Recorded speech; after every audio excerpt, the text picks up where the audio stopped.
On fourth down, Jared up under center, turns, gives it to Montgomery, gets the first down. Jared tripped as he came out from behind center, handed it to Demo, just barely got it to him. He got the first down to the 14-yard line. You let that clock run now. Down to 30, and the Packers can't stop it. Final play of the game, barring a penalty. Lions going for the win. It's going to be Jake Bates from 35 yards out, left hash, to try to win it for Detroit. There it is. Fox the hold. Kick away. It is up and it is good. Yes, these Detroit Lions, you want to talk about grit. You want to talk about determination. You want to talk about resiliency. This team is all of those things. What a night for the Detroit Lions. Ooh-wee. You want to talk about the number one seed in the NFC going through Detroit? We're one step closer to that being a reality after the Lions get a 34-31 victory in a fantastic Thursday night football game. That was Dan Miller and Lomas Brown on WXYT. I'm Gregg Rosenthal. I'm in the garage, and when we got a big game, we need a big-time guest and analyst for one of the best football nights of the year. We can only have Jourdan Rodrigue, and we had to play two plays, Jourdan, right off the top, because that told the story of a night when Dan Campbell and this Lions team was not afraid of the moment. They go for it on 4th and 1 with under 40 seconds to go. They pick it up, and they get the game winner from Jake Bates. And I texted Gregg Rosenthal in all caps, Dan Onions Campbell. My God, what a great game. Let's go. Oh, that ruled. That ruled so much. It did, and our great producer, Eric Roberts, is saying, the first half, I was wondering if this game was totally going to deliver. But a lot of times, great games are like that. There was the chess match early, and we'll get to everything that happened early, and they were feeling each other out. But I found that all fascinating because you're watching this game, and you just know these are two of the 7 or 8 teams that could win the Super Bowl, that are on the list where it's realistic, where you can imagine it. Now, the Lions are right near the top of that list, and that decision to go for it, let's start there on 4th and 1. I don't think any other coach in the NFL is going for it there, but he does not want to give the ball back to Jordan Love, and he is not afraid of not picking that yard up, even though, Jourdan, earlier in the second half, they set up a short Packers field goal by going for 4th and 1 inside their own 30. That play did not work out, but 5 times on this night, they went for 4th down. 2 of them resulted in touchdowns. 2 others were converted, including that last play. And to me, it's just next level thinking. Do you trust your defense, or do you know that you're an offensive team and confident that you can pick up 1 yard there and end the game? Well, it's true to who they are. I mean, listen, man, and I know I sounded like Dan Campbell there. I've been working on that. Listen, man. Listen, man. Sounds great coming from you, Gregg. The ethos of who they are. I mean, this is who this team is. You saw on the Amazon Prime broadcast, you saw the close-up shot of Dan Campbell, and his jaw was set and his eyes were like dead inside, right? And he was ready to go.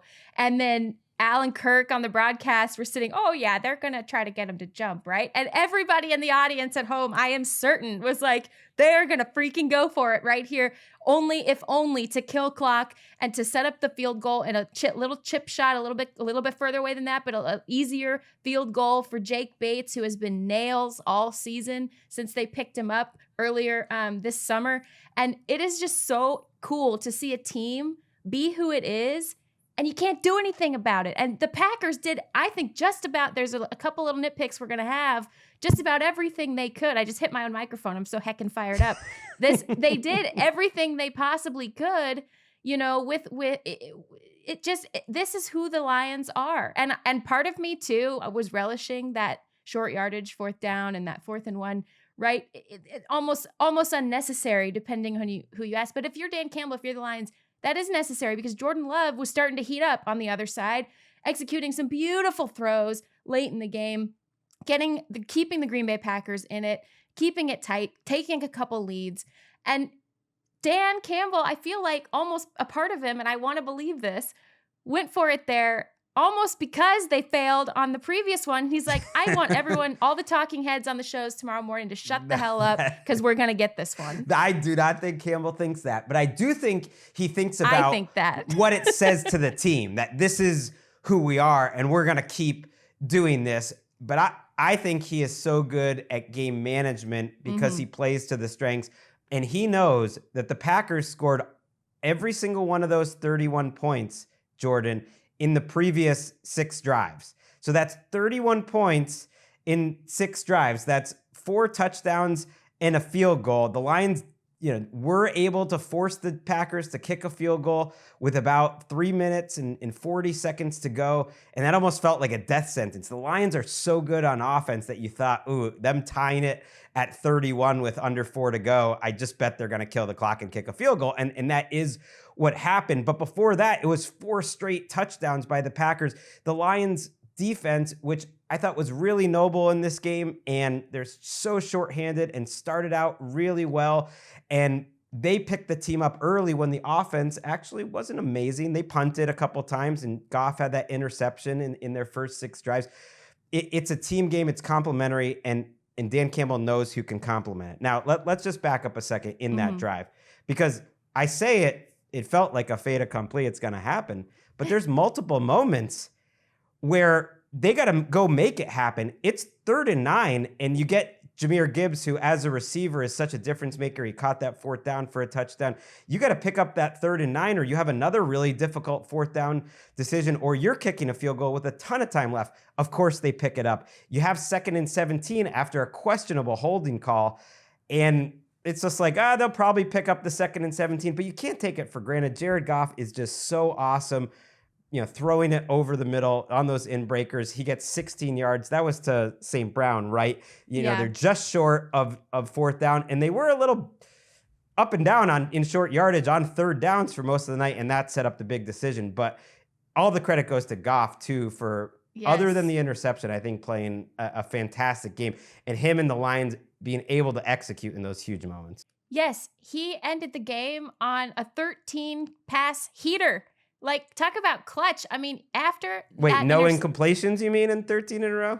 Correct, yeah. Wow. And no misses. And to Amon-Ra St. Brown, of course, on one of those in-breakers, those digs that the Packers, for some reason, could not cover all night. And they were doing a hell of a job, the Packers were, I think, against this Lions offense. They were getting a ton of penetration up front. They were winning the line of scrimmage a lot. They forced the Lions to go into their screen game. We'll talk about some of the moves and counter moves in a second. But that after that interception, Jared Goff settled in so well, in part because Ben Johnson and he got in their bag on some of these misdirection plays, some of the screens, some of the quick passes, some of the different things that settle a quarterback down. And then he started heating up, and he was so confident. And even on that handoff on the 4th and 1, he falls down because he gets stepped on, and he still gets the handoff to the back, right? And you're having a heart attack watching it because you're like, this gangly creature is just flying all over the dang backfield because he gets stepped on. And it still works out because this is a tough team. They are tough-minded. They embody their head coach. They embody their city. They embody each other. They trust each other. That was clear up and down, even in the clutch moments that they had to execute on that last drive, in the calls that their head coach made situationally. It just is so clear this team absolutely knows who it is and what it can accomplish. This is the 6th one-possession game they have won this season. That is the 3rd most in the NFL. And a lot of it has come down to having the confidence, because they've blown some teams out, but a lot of it too has come down to having the confidence to just suffocate the opponent and squeeze out these late drives. Yeah, you sent that stat to me. I was really surprised because you think the Lions have so many blowouts, and they do, but they've won so many games at this point that more than half their games have been one-score games. They lost that one to the Bucs where it was a weird game where they almost doubled them in yardage, and then they've won all the rest of them. Let's hear from Dan Campbell on that 4th down decision. I just felt like we needed to end it on offense, and I did not want to give that ball back, and I believed we could get that. I believed we could convert, and I trusted that O-line. I trusted David, and and they came through for us. It's a hell of a call by Ben. You know, it just I knew how I wanted to play this game. The team knew it, and everything in me told me that let's finish this, and so we did. I love how he talks after these things, like after this.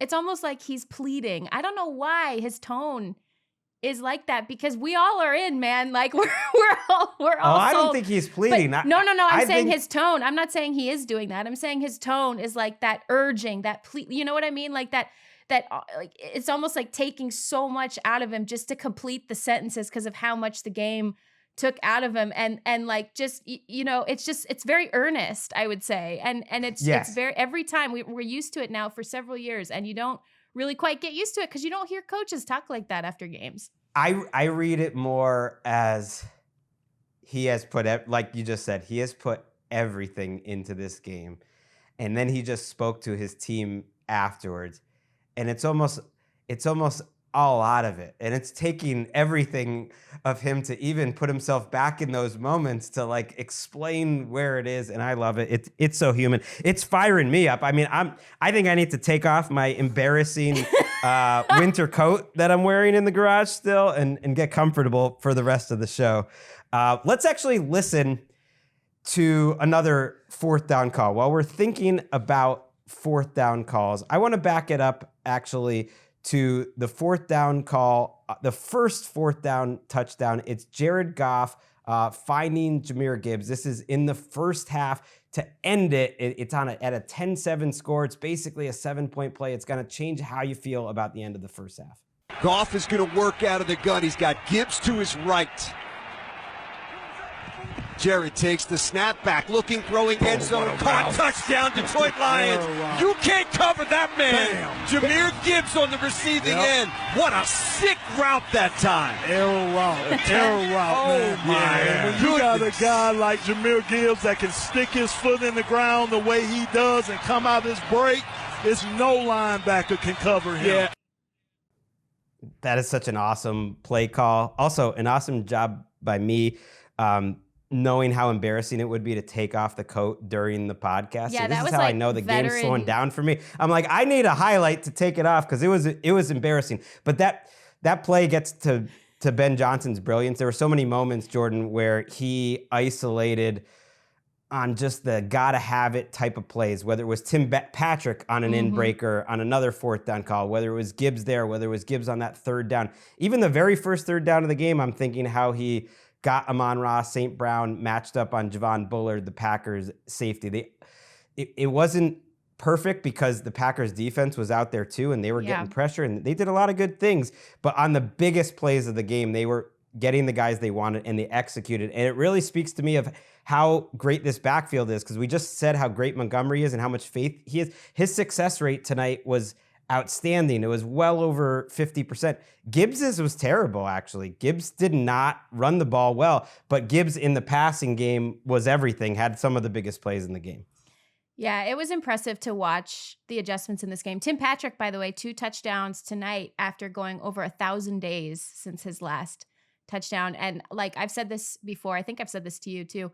What a love match between Tim Patrick and the Detroit. Like what a perfect fit between Tim Patrick and the Detroit Lions. He does everything well that they want, that they need from him to do.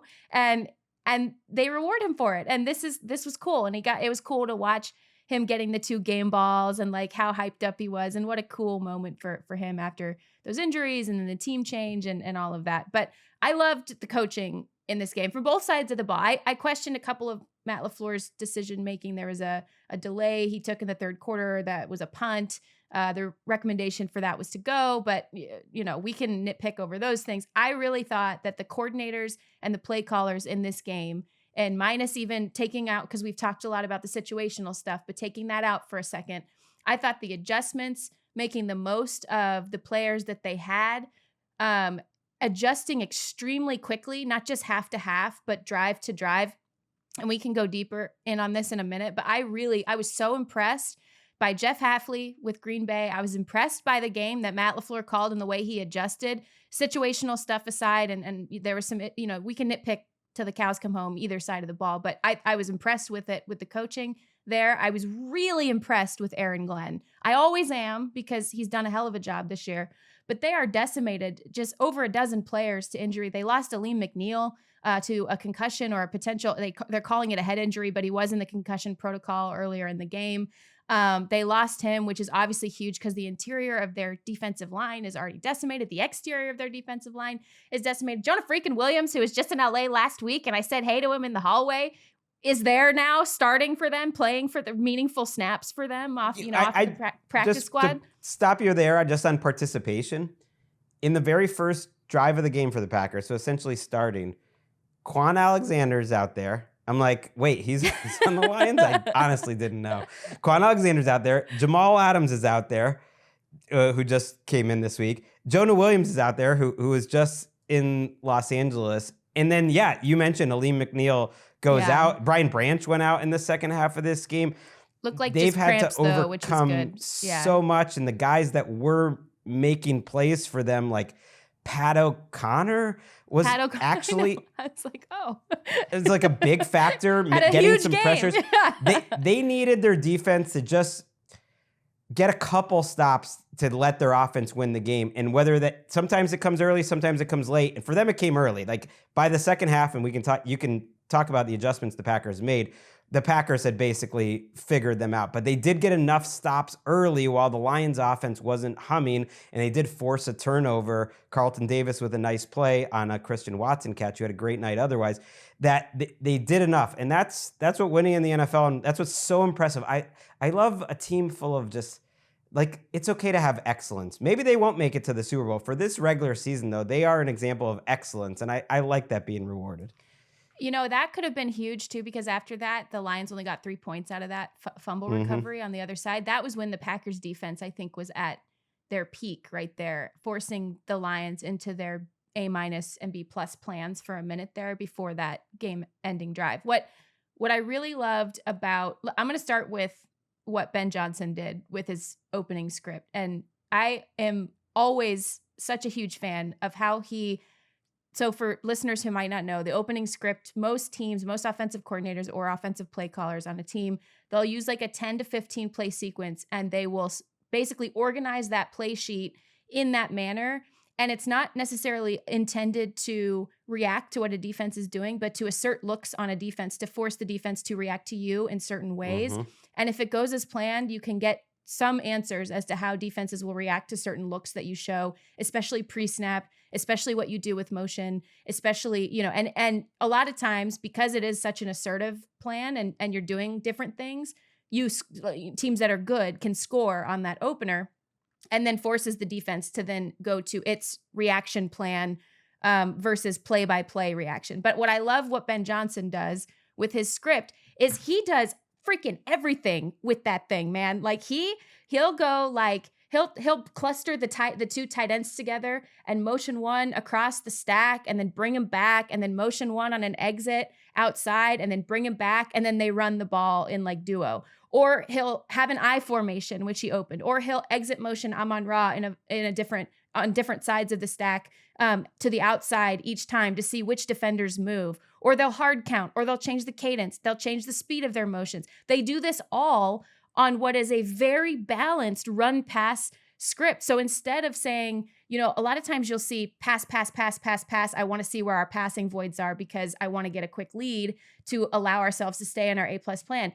They don't care because they know that they can run the hell out of the ball too, and they need to understand where their run voids are, where they can create space and blocking structure within the run game as well. So he does all of it, and you could see that on their opening drive.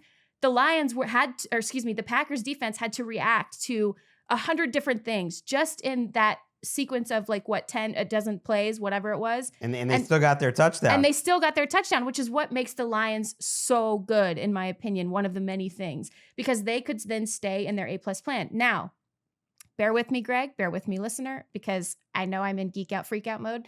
So what I really, really loved then that the Packers and Jeff Hafley did was that defensive line just got going, and they started really getting after Jared Goff. Jared Goff started getting under duress by their defensive line, but then also they were getting movement in the run game too. They were getting penetration. They weren't just winning at the line of scrimmage. They were getting into the backfield. Kenny Clark had a freaking phenomenal game in year 9, and he was in the backfield all the time. Okay, so then him coming on there lately is one of the most important things that's happening to the Packers, because he had about the worst 6-7 game stretch of his entire career, I would say, to start this season. And you can see this building. It's coming each and every week because they need their stars to step up. Rashawn Gary also had a nice sack, which was big for them too. Yeah, and they were winning the line of scrimmage. And yes, I know, and I got a couple Blue Sky tweet posts at me or whatever it was, people saying, well, we're missing a couple linemen. Yes, I know. You still have one of the best GD lines in the NFL, minus. And they got Kevin Zeitler back. Like, he left the game briefly, but he did come back. So they were only missing one. Let's calm down. Yes, and it's still, I mean, God, like Dan Skipper is still great, man. Like, look at him in the screen game. So then speaking of that, so those D linemen, so when they're getting penetration like that, and I'm gesturing, so if you're watching on YouTube, I'm sorry because I look like a psycho person right now, but they're moving north to south. When they're getting penetration like that, when they're winning the line of scrimmage, they're going north to south. So what does mad scientist Christian Bale in The Big Short do on the freaking drum kit besides wailing Metallica? But he starts to move this defensive line side to side, right? Wait a second. Wait, you can't just call out Christian Bale from The Big Short and think anyone knows what you're talking about. Ben Johnson reminds me of Christian Bale in The Big Short. Keep up. Well, Greg. we actually have a picture, Jordan. You didn't know this, but let's show that up on the screen. Continue talking just while we show the Christian Bale picture. Okay, Ben that's Johnson, a little bit better than I can see it. I can see it.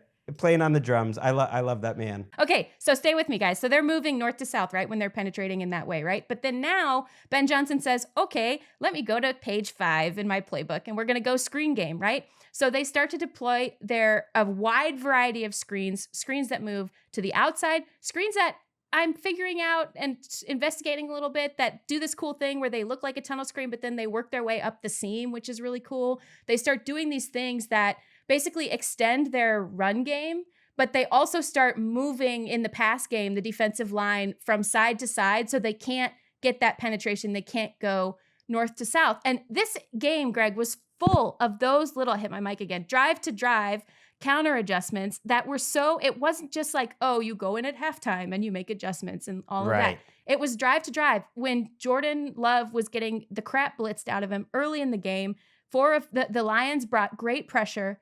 4 of his 5 initial dropbacks, he faced a blitz. He only completed 2 passes for 23 yards at that time. Matt LaFleur is like, all right, we're going to run 7 consecutive times. Like, it was all of these moves and counter moves.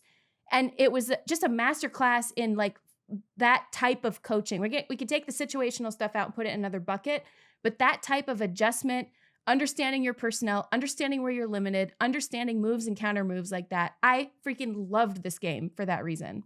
I did too, and my face is really red right now. It's why these 2 coaching staffs are 2 of the 6 or 7 best coaching staffs. So whatever you want to put on it. There's a lot of great coaching staffs. Now, Heffley, we're still learning about him, and I tried to come up with a comp for him. You could put him up, and the best I could do is I was thinking of Michael Stolberg from A Serious Man, but also a great character actor. He was in Boardwalk Empire, but one of my favorite Coen Brothers movie. He kind of reminds me a little of Heffley, and we're still learning about Heffley. And I, as a big picture thought, I think Packers fans do have to wonder, it's not really about the coaching, but if you're going to go to the Super Bowl this year, you're now going to have to win 3 straight road games. Very difficult to do. And you're probably going to have to beat the Lions and or the Eagles on the way to doing it. Probably both.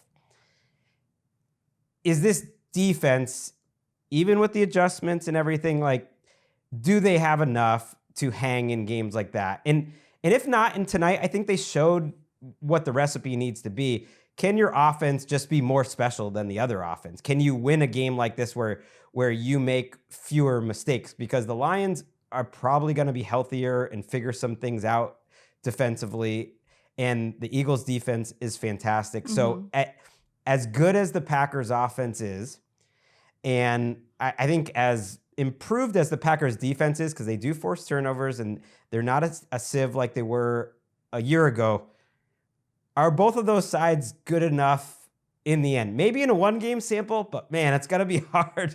It's going to be hard in that one-game sample, and it's going to be really hard to do it back-to-back weeks against these types of teams. So I think it's a really good Packers team. I think 9-4 is an appropriate record for this team, and Jordan Love made some throws in the second half of this game that cemented why he is on quarterback island. They were just awesome. Yay. And they were able to hang in this game, but ultimately they weren't quite special enough to even be a banged up Lions team. So that's more just taking the step back, even though I think there's so many positive things to think about them looking forward.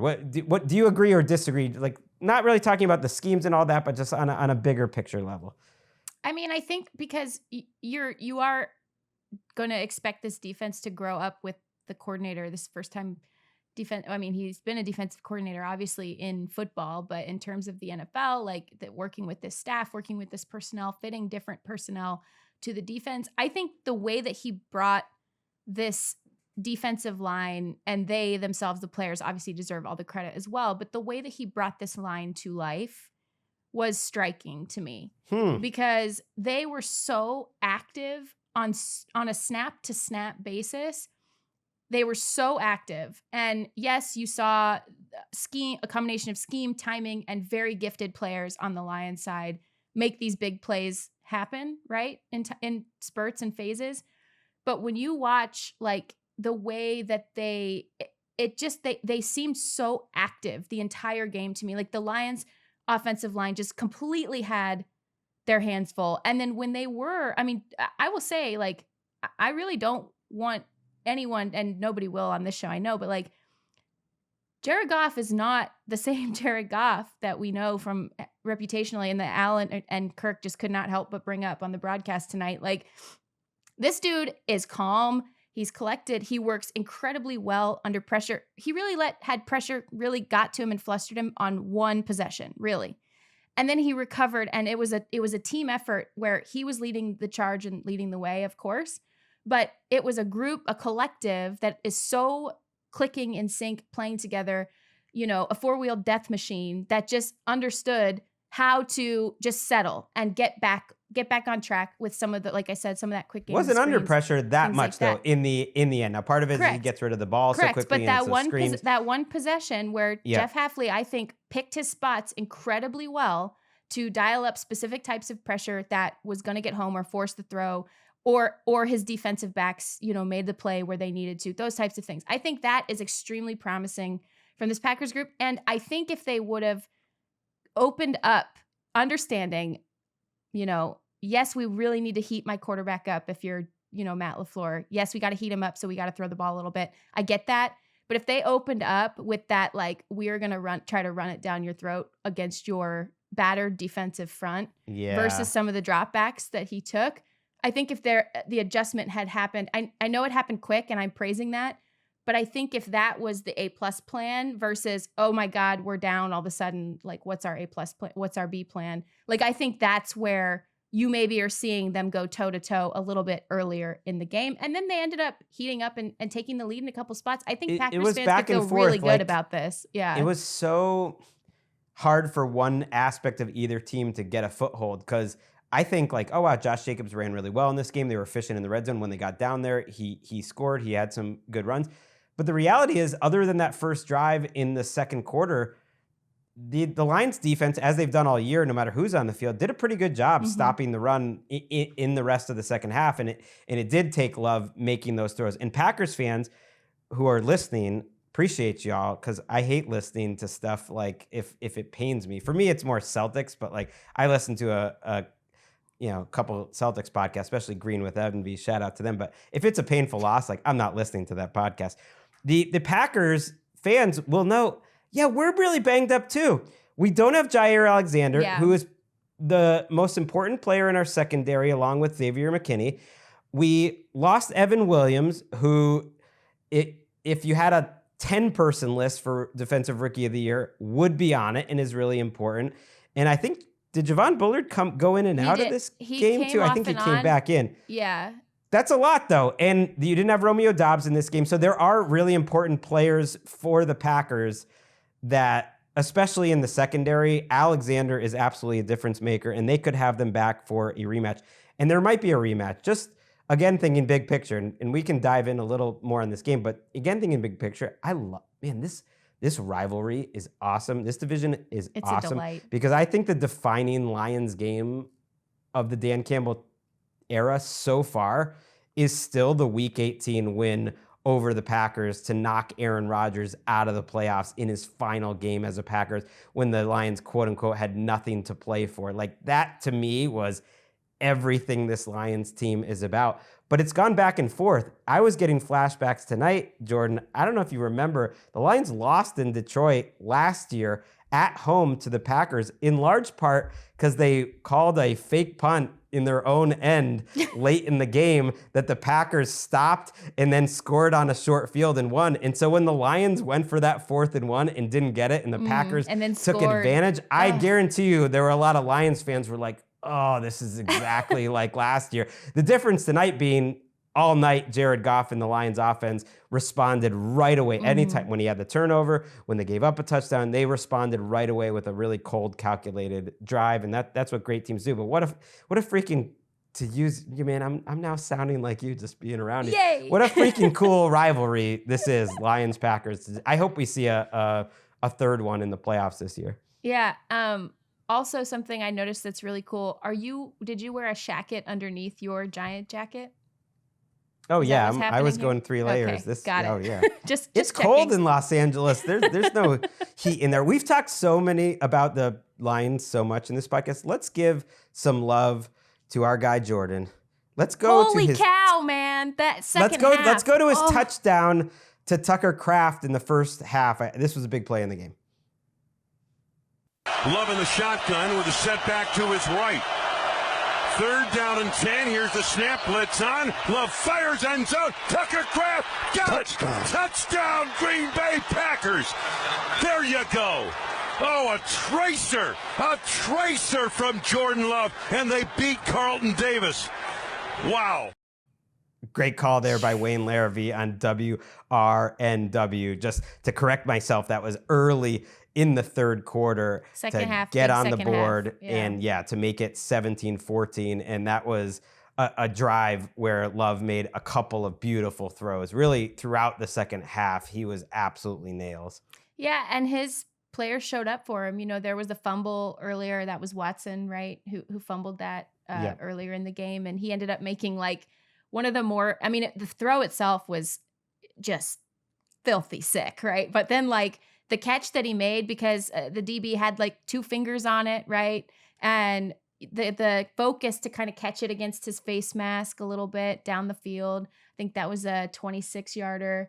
That incredible. Yeah, the 59-yarder to Watson the 29-yarder earlier that drive too. Yeah, and the 29-yarder with the focus on the catch. I just want to hear you go full Gregg on this next one.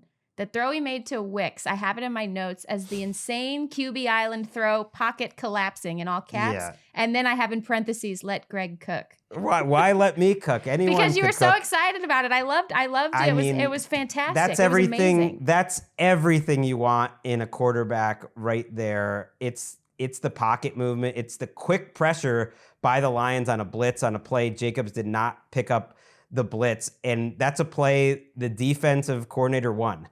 And that's what separates the very good quarterbacks from the great ones, where he just can overcome a great defensive play call and a failure by his running back. He picked up his running back to slide in the pocket, and then while getting hit, while moving left as a right-handed quarterback, and put that thing on the money to Watson. It was a great catch.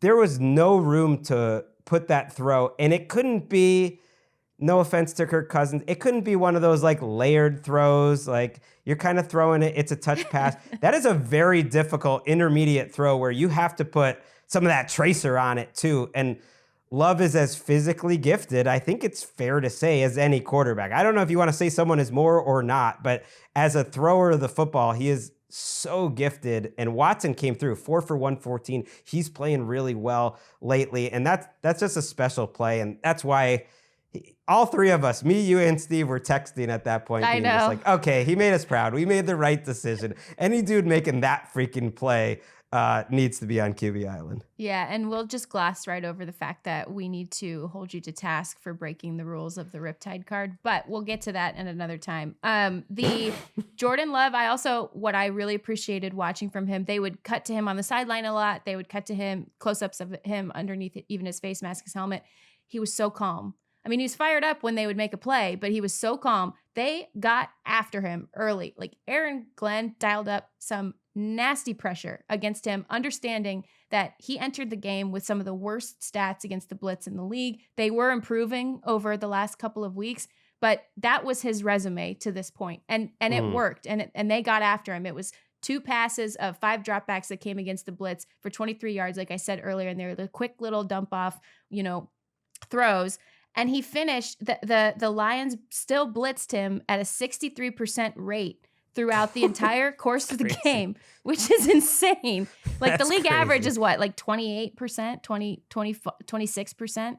Only a couple teams are over 40 on the season. And it's so that's an insane number. That is insane, right? And he finished 9 for 14. So this is inclusive to the struggle that he started with. But he finished 9 for 14 with a touchdown specifically against the blitz. He settled. And that's a quarterback who, and Dan Campbell knew this. We circle back to it.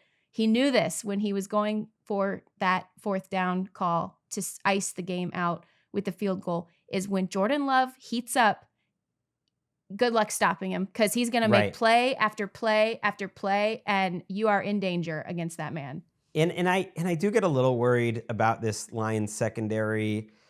Even though they've been great all year, and Joseph and Branch showed up at different moments tonight, Terrion Arnold has a couple plays every game that rookie plays, very handsy, big penalty, gives up a big play, and it's tough. They actually, at the first half of this game, because of the blitz and because of the scheme, I'm like, man, their pass rush is better than when they had Aiden Hutchinson. They were kind of struggling earlier this year. Now, I know they weren't blitzing like that, but they were making it happen. But they were victimized by the end of this game, and the margins, they're just so small. And I just was thinking, maybe the Packers next year at this time, it's such a young team, are just a little more ready. And all it comes down to is, each team had a turnover. Each team went up and down the field. They were pretty good in the red zone. The Packers punted 3 times. The Lions punted twice. And the reason the Lions only punted twice, in part, is because they went for those 4th downs. Now one of those that they didn't punt, they handed it right over. But another 4th down decision that was key was on their own 49 to set up another 4th down, touchdown on the goal line. Like, they kept possession, that one little extra possession, and then the penalty on the Packers when they were potentially going in with under 5 minutes to go. It was a good call. Just it was a pass interference on the offense, and that backed them up. And they weren't able to overcome that big penalty quite as easily as the Lions were able to overcome a couple bigger penalties. But it's just small margins, things. And the fact that only one team has Penei Sewell, Offensive Player of the Year candidate, MVP candidate. Just give me some Sewell nerddom before we get out of here. Oh, I mean, when Tim Patrick scores his 2nd touchdown of the night, right before Tim Patrick scored his 2nd touchdown of the night, and Penei Sewell is lead blocking for Amon-Ra St. Brown. I mean, talk about two football dudes doing football shit. You can bleep me, I'm sorry. But Penei Sewell is just hauling, just grading every road. It just reminds me of when you get the rainbow you hit the rainbow card when you're playing Mario Kart, and all of a sudden you're like this unstoppable force, and you can just drive through people and just bounce them out of your way. Like, that's Penei Sewell, and I love that. Yeah, he was great. He was great on the screens, as you mentioned. Shout out to Jamison Williams just for going 5 for 80. It's such a difference. He just didn't used to run normal routes, frankly, until the very end of last year. He just had sort of Jamison Williams routes. kind of the stuff you see with Xavier Worthy now in Kansas City or McCole Hardman. It's like they're not really real wide receivers. And Jameson Williams is a big-time real wide receiver. Laporta active in this game. He's picked it up a little lately. Just one last play that I wanted to point out, or it doesn't have to be the last play. We can talk more, but the play where Tucker Kraft got walloped. Smacked. I think it was by Joseph and Arnold. I can't even remember. It was two players by the Lions going down into the red zone. And I was just like, oh, that was a hit. I mean, this whole game, they were physical. Both teams were so physical. It was awesome to watch. And then what do you call it that Kraft did to get off the ground, a 260-pound man? Tucker Kraft weighs 260 pounds, probably closer to 280 in a full helmet and pads. And he is literally down after getting absolutely schmacked by two defenders on that catch. He's down for like less than half a second before he does a kip up, which is basically an arch backward, and you push up with your hands and your shoulders, and you flip yourself up to a fully standing position. His knees didn't even buckle on that thing, man. Like, he was just standing straight up from that kip up. I was like, that's absurd. That's egregious. That human being should not be able to do that. Because the whole game couldn't have been more like football guys, as you say, and doing football things and hitting, but then also like incredible athleticism. Yeah, like Tucker showing Kraft, you that they are the most is extraordinary athletes. Yeah. It's crazy when you think back to how good that tight end class was a year ago.